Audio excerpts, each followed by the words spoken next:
صلی علی رسوله الکریم اما بعد فاعوذ باللہ من الشیطان الرجیم بسم اللہ الرحمن الرحیم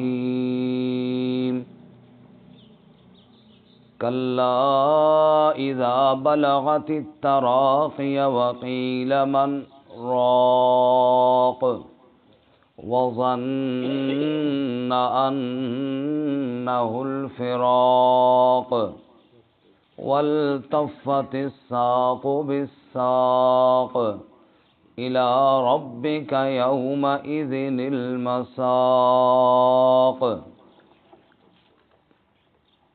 کلا ہرگز نہیں اذا بلغت التراقی جب پہنچ جائے گا روح ہنسلی کی ہڈی تک، وقیلا اور کہا جائے گا من راق کون ہے جو دم کرے، وظن اور گمان کر لے گا انہ الفراق کہ بے شک جدائی آ گئی ہے، والتفت الساق بالساق اور لپٹ جائے گی پنڈلی پنڈلی کے ساتھ، الی ربک یومئذ المساق تیرے رب کی طرف ہی اس دن سب نے لوٹ کر کے جانا ہے۔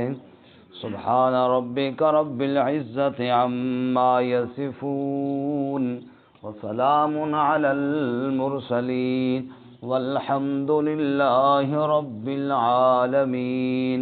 اللهم صل على سيدنا ومولانا محمد وعلى آل سيدنا ومولانا محمد وعلى آله وأصحابه أجمعين۔ معزز سامعین، سورۃ القیامہ آیت نمبر 26 سے لے کر 30 تک تلاوت کی ہیں۔ اللہ رب العزت ان آیات کے مطابق صحیح بیان کی توفیق عطا فرمائے اور ہمیں قرآن و سنت پر عمل کرنے کی توفیق عطا فرمائے۔ قیامت کا بیان سورہ مبارکہ میں ہے، سورت کا نام ہی سورۃ القیامہ ہے، اور گزشتہ سبق میں انسان کی غفلت کا تذکرہ ہوا کہ فرمایا کہ تم دنیا کی زندگی جو جلد مل جانے والی ہے اسی کو پسند کرتے ہو، آخرت کو تم نے بھلا رکھا ہے، حالانکہ آخرت میں رب کا دیدار ہونے والا ہے۔ سبحان اللہ، کئی چہرے تر و تازہ ہوں گے کیونکہ رب کا دیدار کرنے والے ہوں گے، اور کئی چہروں پر ذلت اور خواری چھائی ہوگی، اور وہ یہ سمجھیں گے کہ ان کے ساتھ ایسا معاملہ ہوگا جو ان کی کمر کو توڑ کے رکھ دے گا۔ آج کے سبق میں موت کا منظر بیان کیا گیا ہے۔ فرمایا قیامت تو بالکل قیامت ہے، لیکن اس سے پہلے ایک قیامت بھی ہے جو موت ہے، اور یہ اس وقت کی کیفیت کو بیان کیا گیا کہ موت کے وقت انسان کتنا بے بس اور کتنا لاچار اور کتنا مجبور ہو جاتا ہے، نہ وہاں پہ کوئی دوائی اثر کرتی ہے، نہ کوئی دم درود اثر کرتا ہے، اور نہ کہیں بھاگ سکتا ہے، بلکہ عاجز اور بے بس ہو کر پڑا ہوتا ہے، اور سمجھتا ہے کہ اب میں نہ چاہتے ہوئے بھی دنیا کو چھوڑ کے جانا ہے، اپنا وہ مکان جس کو بڑی مشقت سے بنایا تھا آج اس کو چھوڑ کر جانا ہے، اپنی بیوی بچے جن کے ساتھ ہمیشہ رہتا تھا اور کبھی وقت باہر نہیں گزارتا تھا، آج ان کو چھوڑ کر کے جانا ہے، بس آج رخصت اور جدائی کا دن ہے۔ ارشاد فرمایا کلا ہرگز نہیں، یہ جو تم کر رہے ہو یہ نہیں ہونا چاہیے، جو تمہاری کیفیت ہے، جو تمہارے حالات ہیں، ایسے نہیں ہونا چاہیے، جیسے غفلت میں تم ڈوبے ہو یوں نہیں ہونا چاہیے۔ کیوں؟ فرمایا اس لیے کہ آگے منظر اور وقت ایسا آنے والا ہے اذا بلغت التراقی، جب روح ہنسلی کی ہڈی تک آ جائے گا۔ یہ سینے کے ساتھ یہ جو گردن کے نیچے جو ہڈی ہے اس کو کہتے ہیں ہنسلی کی ہڈی۔ فرمایا آخری وقت میں پاؤں کی جانب سے روح کھچتا کھچتا یہاں تک آ جاتا ہے، اور مرنے سے پہلے آپ نے دیکھا ہوگا کئی مرنے والوں کو کہ ان کی سانس ایسے تیز آواز سے آتی ہے لگتا ہے سینہ پھٹنے والا ہے. تو یہ ہے روح ہنسلی کی ہڈی کو آگے بالکل آخر میں اب وہ چند جھٹکے لے رہا ہے اور چند سانسیں لے رہا ہے، یہاں تک اس کا روح پہنچ چکا ہے. اللہ اکبر. یہ وہ منظر ہے کہ جب انسان بھاگنا چاہے تو بھاگ نہیں سکتا، پاؤں کی جانب نکلنا شروع ہوا اور یہاں تک پہنچ گیا، اور ابھی آنکھیں دیکھ رہی ہیں، ابھی دماغ سوچ رہا ہے، دل ابھی دھڑک رہا ہے، لیکن پاؤں سے جان نکل گئی ہے کہ وہ وہاں سے بھاگے اور وہاں سے کہیں اور چلا جائے. بس اس کا بھاگنا ختم ہو گیا، اس کا دوڑنا ختم ہو گیا. یہ وہی نوجوان تھا جو بھاگ بھاگ کر پہلی پوزیشن حاصل کیا کرتا تھا، اور آج اس کی کیفیت یہ ہے کہ ایک قدم بھی نہیں اٹھا سکتا. فرمایا کلا اذا بلغت التراقی، جب روح ہنسلی کی ہڈی تک آ جائے گا، سینے تک آن پہنچے گا. وقیلا، اور کہا جائے گا من راق، ہے کوئی جھاڑ پھونک والا، ہے کوئی دم درود والا. یہ اس کیفیت کو بیان کیا جا رہا ہے جب ڈاکٹر جواب دے دیتے ہیں. جب ڈاکٹر جواب دے دیتے کہتے ہیں بس ان کو گھر لے جاؤ جی، یعنی اب اور کوئی نظر پاسا، کوئی سائڈ، کوئی طرف اور نظر نہیں آتی، ہر طرف سے مایوس ہے. دم درود بھی ناکام ہے اور علاج معالجہ بھی ناکام ہے. یہ اس کیفیت کو اللہ بیان کر رہے ہیں. فرمایا جب روح ہنسلی کی ہڈی تک آ جاتا ہے پھر کہا جاتا ہے کوئی جھاڑ پھونک والا ہو، بڑی پریشانی بن گئی جی، بس دم درود والا کوئی بلاؤ تاکہ سانس آسانی سے لیا جا سکے. لینے کی کوشش کر رہے ہیں، سانس نہیں چل رہا. اللہ اکبر. آج بھائی پاس بیٹھا ہے، آج بہن پاس بیٹھی ہے، آج بیوی پاس بیٹھی ہے، آج بچے پاس بیٹھے ہیں، آج سارے اس سے محبت کرنے والے پاس بیٹھے ہیں. روح اس کا نکلنے والا ہے، آج کسی کی کوئی طاقت اور کوئی محبت نہیں کہ اس کو بچا سکے. اللہ تعالیٰ فرماتے ہیں سورۃ الواقعہ میں، فرمایا اگر یہ بات ہے فلولا انتم غیر مدینین ترجعونها ان کنتم صادقین، اگر تم یہ سمجھتے ہو کہ تمہارے اوپر کسی کا اختیار نہیں تو یہ جو تمہارے سامنے تمہارا عزیز دنیا سے جا رہا ہے، ترجعونها ان کنتم صادقین، اس کی جاتے ہوئی روح کو واپس لوٹا لو نا اگر تم سچے ہو تو. کوئی تو لوٹائے، کوئی تو کہے کہ نہیں میں نہیں مرنے دیتا. آج سارے آنسو تو بہا سکتے ہیں، جاتی روح کو واپس کوئی نہیں لوٹا سکتا. اللہ کریم فرماتے ہیں وَظَنَّ أَنَّهُ الْفِرَاقُ، یہ کہتے ہیں کسی اچھے ڈاکٹر کے پاس لے جائیں، کوئی اچھا دم کرنے والا بلا لیں، لیکن وہ آدمی جو چارپائی پیڑیاں رگڑ رہا ہے، وَظَنَّ، وہ سمجھ گیا ہے أَنَّهُ الْفِرَاقُ، کہ اب جدائی کا وقت آ گیا ہے. وہ جانتا ہے کہ اب کوئی دم اثر نہیں کرے گا، اب کوئی ڈاکٹر اثر نہیں کرے گا، آج جدائی کا وقت آ گیا ہے.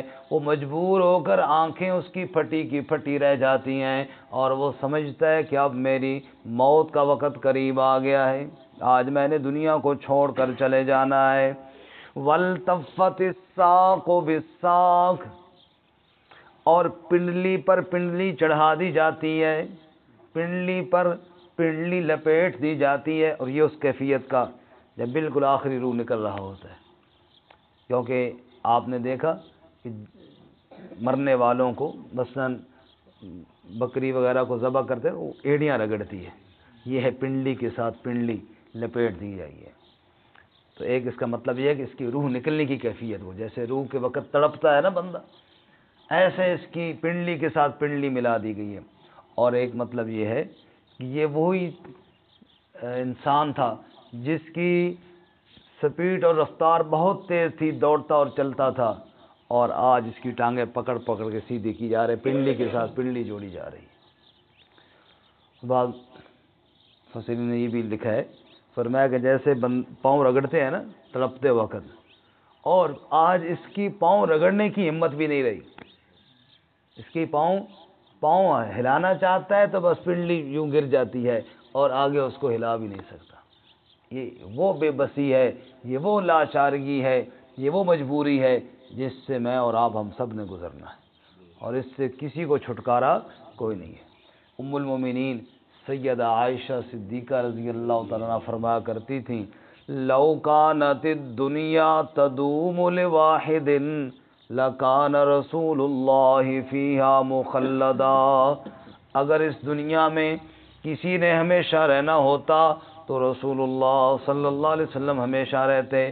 جب 63 سال کے بعد آپ اس دنیا کو چھوڑ کر چلے گئے، معلوم ہوا اس کائنات میں کسی نے ہمیشہ روے ماں سکندر دی آنکھیں بوڑ گیوں تو بیڑے نو وچ قبر دے لا کے ڈیرے، چھوڑ گیوں تو وہڑے نو قرآن وچوں آواز آوے، مائی چھوڑ دے جھگڑے جیڑے نو، ایتھے لکھاں سکندر پے تو سدے سے سکندر کیڑے نو۔ یہاں کوئی ایک تو نہیں، لاکھوں بڑے بڑے بادشاہ دنیا سے چلے گئے، آج موت کا وقت آیا ہے، کوئی دنیا کا ڈاکٹر، کوئی دنیا کا حکیم یا کوئی دم درود والا اس مرنے والے کی روح کو واپس نہیں لوٹا سکتا۔ اللہ فرماتے ہیں وَالْتَفَّتِ السَّاقُ بِالسَّاقِ، پنڈلی کے ساتھ پنڈلی جوڑ دی گئی ہے۔ یہ جو قبروں میں پڑے ہیں یہ کوئی پہلے دن سے تو مرے ہوئے نہیں تھے، یہ بھی تو پہلوان تھے، یہ بھی تو چلتے پھرتے تھے، تو ان کی پنڈلیوں میں ان کی بھی جسم میں ایسی طاقت تھی جیسے آج ہم، بلکہ ہم سے زیادہ تھی۔ آج کل تو ہماری کیا طاقت اور کیا جان ہے، پہلے تو لوگ ہم سے زیادہ قوی تھے، لیکن ہو گئے نام و نشان مٹ گئے۔ شاعر کہتے ہیں کل جب ہم گھر سے نکلے راستے بیابان تھے، ایک طرف پھول اور کانٹے تو ایک طرف قبرستان تھے، جب قبرستان سے ہم گزرے وہاں مردوں کے اعلان تھے، راہ سنبھل کر چل غافل کل ہم بھی جوان تھے۔ آج تو بڑا اکڑ کے چلتا ہے، کل ہم بھی جوان تھے، ہم بھی پہلے دن سے مرے ہوئے نہیں تھے، ہم بھی جوانی گزار کے آئے ہیں، ہم بھی دوڑتے چلتے پھرتے تھے، لیکن آج ہماری کیفیت دیکھو۔ آج حالت یہ ہے مرنے والے کی کہ جسم سے کپڑے دوسرے اتار رہے ہیں، ساری زندگی کا بھلا اپنا جسم کے کپڑے کوئی اتارنے دیتا ہے کسی کو؟ آج دوسرے اتار رہے ہیں کپڑے، اور کپڑے اتار کے غسل دوسرے دے رہے ہیں۔ آج 10 سال کا بچہ بھی کہتا ہے کہ میں غسل خود کروں گا، آج یہ 70 سال کا ہو گیا ہے، 60 سال کا ہو گیا ہے، یہ دوسروں سے غسل کیوں کروا رہا ہے؟ خود کیوں نہیں غسل کرتا؟ یہ رب نے بے بسی کے نمونے سامنے رکھے ہیں، جہاں میں ہے عبرت کے ہر سو نمونے، مگر تجھ کو اندھا کیا ہے رنگ و بو نے۔ فرمایا تو دنیا کی رنگینیوں میں مست ہے، تو دیکھتا نہیں ہے کہ تیرے بھائی کا غسل، تیرے باپ کا غسل، تیرے بیوی کا غسل، تیرے رشتہ داروں کا غسل دوسروں نے کیوں دیا ہے، تو تیرے ساتھ بھی یہ واقعہ ہونے والا ہے۔ وَالْتَفَّتِ السَّاقُ بِالسَّاقِ، پنڈلی کے ساتھ پنڈلی چڑھا دی گئی، پنڈلی کے ساتھ پنڈلی ملا دی گئی۔ إِلَىٰ رَبِّكَ يَوْمَئِذٍ الْمَسَاقُ، آج کدھر جانا ہے؟